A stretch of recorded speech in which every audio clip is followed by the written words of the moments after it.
Hello everyone, welcome back at my next video on my YouTube channel or any other platform. I decided that I start also the series of vocabulary and intrinsic terms and expressions from different areas and different subjects and fields of studies, or especially for people who really love reading, studying something in English language. And of course, when we study something deeper in some field of study or area, it's very difficult because there are many terms which we can't pronounce, or we can't understand perfectly, or we just can't actually express it perfectly. So I think it's quite useful, and it can be interesting for everyone. And the first subject which I picked, which I love actually reading as well, and I think many people, because it's usually reflection of the present events and current world, is history. History is actually important, let's say important. We can't actually just deny it.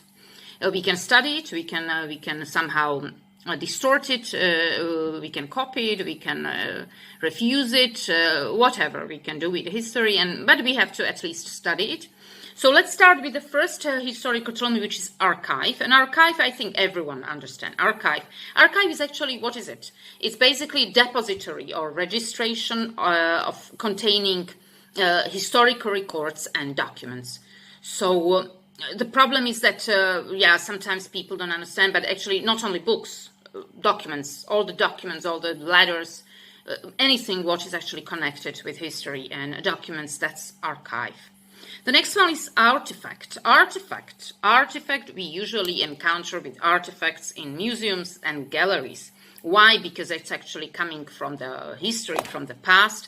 Architect is a man-made object. So all the objects which are not created by Mother Nature, that's actually artifact. And especially when it's already like 50 years old or 100 years old, that's already artifact, because it means that it's not new. It's not from the common era.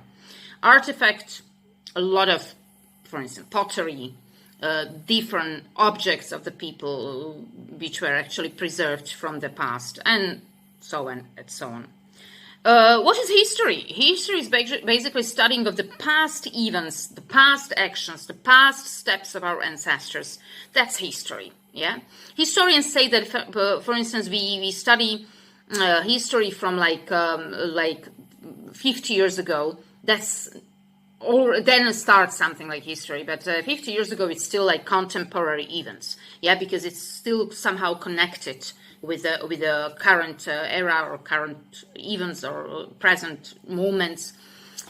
That's also for discussion. It's not completely like agreed that this is history, this is not, this is current era. Yeah? Then the next one is autobiography. Autobiography is actually like a book or account or some document of your own life, how you actually lived, how usually famous people, famous leaders, rulers, politicians, how they lived. So that's autobiography of that particular person. But autobiography is actually about yourself. So you can write your own autobiography, or you can actually ask for writing it to anyone else. The next one is actually primary sources, which is important term, because primary sources means that these are the first and direct sources which are directly connected with the studied events or studied actually subject of the era or what we are studying.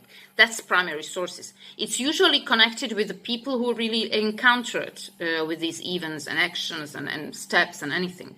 So these primary sources are very rare, let's say, because basically all the books, historical books, and all the other documents which are actually written about the historical events are already secondary sources. Why? Because they are just somehow like conveyed, somehow transmitted, somehow just studied, analyzed, and then we write a book. So usually current historical books are all secondary sources. They are not directly connected to the history. So usually objects or sort of letters, sort of some kind of objects directly connected, which we found somewhere, connected with the history. For instance, from Einstein or from Napoleon era, we found something like directly connected with this era and with this person. That's primary source. But usually the literature about these people, that's already secondary source, because usually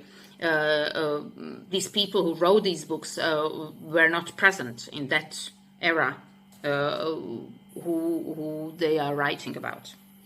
Then we can encounter in history with abbreviations like AD, and AD, Anno Domini in Latin. You can encounter with that at the entrances to the churches, or at the when there is a presence of some date. Then Anno Domini, it means that it was after Christ, so after the birth of the Christ, or from the year zero until now. So that's basically 2000, maximum 2021 years old. That's Anno Domini. Everything before is encountered with the abbreviation BC, so before Christ, and it means that it was done, or the built, or found, or it comes from before Christ. Now it's a very modern term, which are much more common now and frequently used in the literature, BCE, and it means before Common Era. Common Era means these 2020 years. And all what happened before is before Common Era, so BCE. Anarchy. What is anarchy? That's not primarily a historical term, but of course it happened there primarily. A state of lawlessness or disorder. So it means that when there was a change of leaders, change of the rulers, and change of the whole system or structure of the state, usually there was a period of anarchy when there was no ruler, lawlessness. Anthropology. Anthropology is a subject, it's a science, it's a part of actually studying of history. And the science is actually studying the origins and social relationships of humans. Very important studies, because they study actually origins, how the humans behaved, how they interacted, how they related to each other. Archaeology is actually, they say, one part of this anthropology, which I would actually object or doubt about, but okay, archaeology is the branch of our anthropology, they say. I wouldn't say so completely, but okay, some historians put it this way. This archaeology is studying the prehistoric people. Archaeology is studying not only people; it's studying actually also the buildings, all the monuments. We know that archaeologists are actually quite busy people, because we can always dig something out from the earth and study it.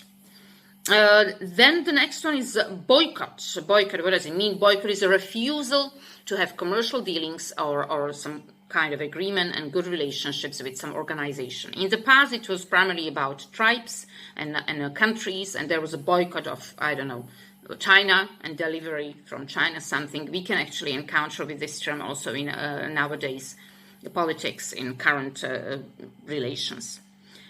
Census is periodic count of the population, and it happened also actually just recently in our country. Usually it's every decade, and it's a count. And the deeper the count is into many fields, into many different actually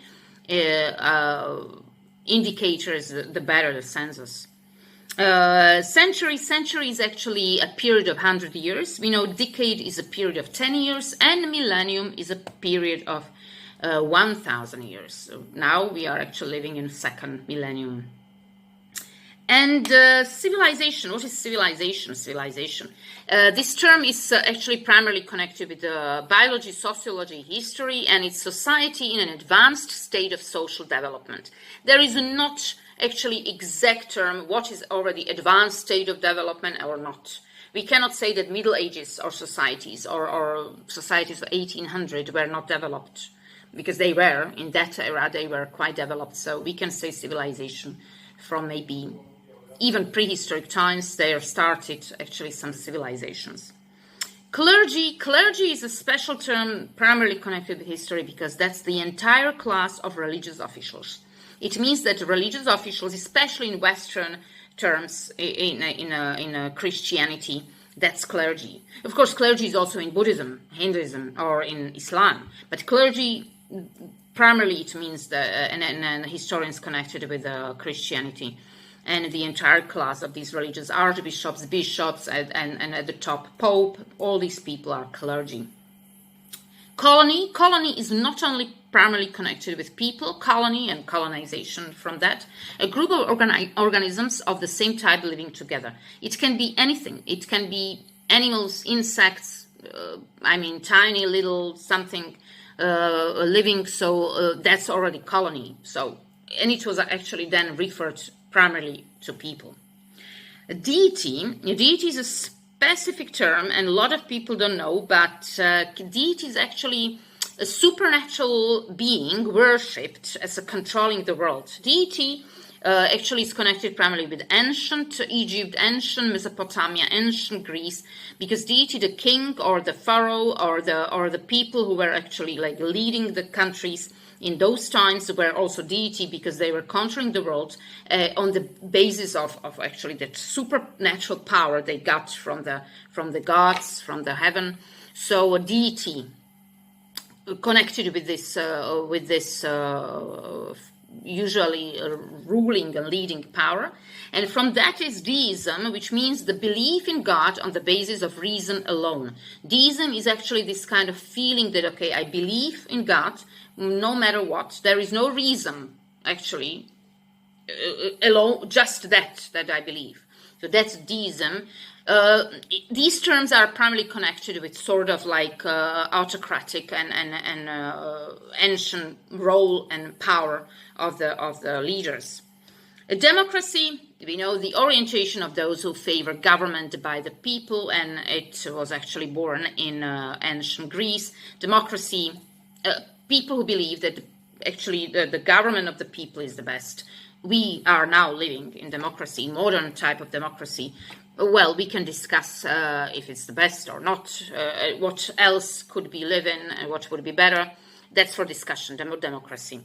And then demographic, don't be actually confused. Demographic means statistic characterizing human populations. It has nothing to do with democracy. Demographic means demos in ancient Greek language means people. So it's actually human populations, humans and how they are organized, statistics, demographic sort of indicators, data. We can study men, women, how many children, what, all these data, all these statistics, that's demographic. A dictator, of course, primarily connected not only history, we have still dictators nowadays. That's a ruler who is unconstrained by law. It means that he has no actually law which can stop him to be a dictator, yeah? So we have still some African countries, not only African, Asian countries as well, with dictators.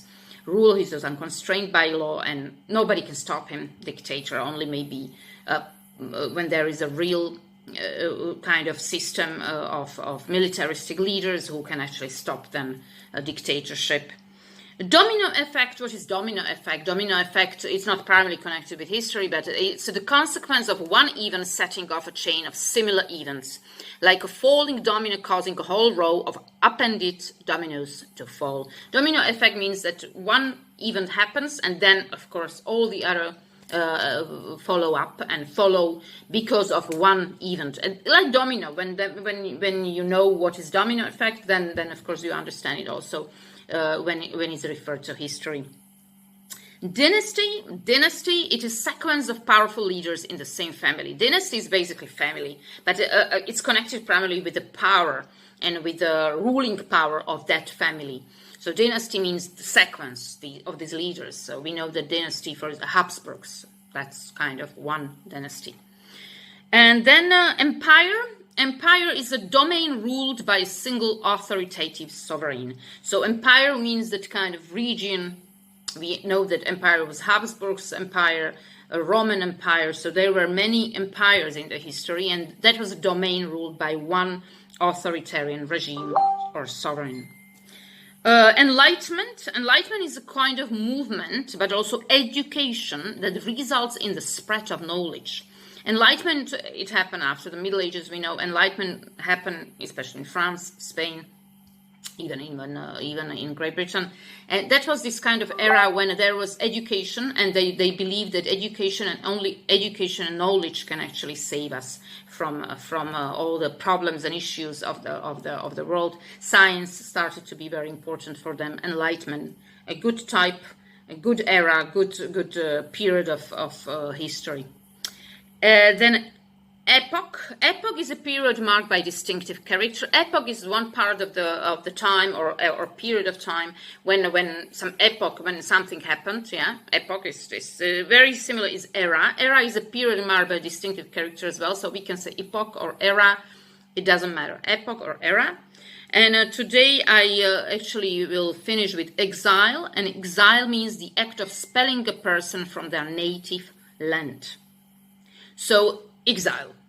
We know that it happens also now. So it means that when we expel a person from their own native land, it happened to Napoleon, for instance. They went to exiles, yeah, when actually the own country, because of all the problems, don't want these people to be present on their territories. That's exile. I think we should finish now because it's quite a lot. But the problem is that there are many. There are too many. I started with some alphabetical order, and I'm going to continue next time with starting with F, and then we can actually continue until the end of the alphabet. Maybe it's interesting, maybe not. Actually, we will see how we are going to actually follow up. Thank you very much. See you next time.